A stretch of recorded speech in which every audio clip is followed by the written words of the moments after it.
ஒரு குட்டி story of mind. One day வந்து என் ஹஸ்பண்டுக்கு வந்து நான் ஐஃபோன் கிஃப்ட் பண்ணேன். அவங்க ஐஃபோன் யூசர். நான் வந்து ஆண்ட்ராய்டு யூசர். ஸோ வந்து கிஃப்ட் பண்ணவும் அவங்களோட பழைய ஐஃபோனை வந்து நீ யூஸ் பண்ணிக்கோ. எனக்கு தான் இப்போ புதுசு வந்துடுச்சுல்ல. ஸோ அதனால் நீ பழசை யூஸ் பண்ணிக்கோ அப்படின்னு சொன்னாங்க. இல்லை இல்லை நான் எனக்கு வேணாம் அப்படின்னு சொல்லிட்டேன்.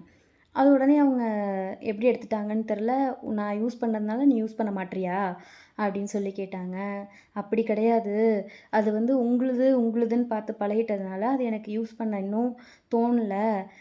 கொஞ்ச நாள் ஆகட்டும், எனக்கு தோன்றப்ப நான் எடுத்து யூஸ் பண்ணிக்கிறேன் அப்படின்னு சொல்லிட்டேன். சின்ன வயசுலேருந்து எங்கள் அம்மா அடுத்தவங்க பொருள ஆசைப்படக்கூடாது, அடுத்தவங்க கிட்ட இருக்க பொருள வாங்க நினைக்கக்கூடாதுன்னு சொல்லியே யாராவது ஒரு பொருள் வச்சுருந்தாங்க, அது அவங்களோடது அப்படின்னா, அந்த பொருள எனக்கு வாங்கவும் பிடிக்காது. அந்த பொருள் மேல எனக்கு ஆசையும் வராது. ஒரு சின்ன வயசுலேருந்தே சொல்லி வளர்த்ததுனாலயோ என்னமோ, எனக்கு அந்த பொருள் மேல ஆசையே வராது. வாங்கணும்னோ, ஏதாவது பண்ணணும் எதுவுமே தோணாது. ஆ அது மாதிரி உன்னோட பொருள் வந்து அப்பா ரொம்ப கஷ்டப்பட்டு வாங்கி தராங்க. அதனால திரும்பி திரும்பி அப்பா உனக்கு வாங்கி தர முடியாது. அதனால உனக்கு வாங்கி குடுக்குற பொருள பத்திரமா வச்சுக்கணும். அப்படின்னு சொல்லி வளர்த்ததுனால, என்னோட பொருளை நான் பத்திரமா வச்சிருப்பேன். அத யாருக்கும் விட்டு குடுக்கவும் முடியாது. அதனால எனக்கு அடுத்தவங்க பொருள் மேல ஆசைப்படவும் தெரியல. என்னோட பொருள விட்டு குடுக்கவும் முடியல.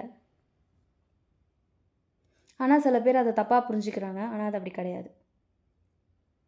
என்ன மாதிரி நீங்களும் யாராவது இருக்கீங்களா? Comment me. Thank you for வாட்சிங். பாய்.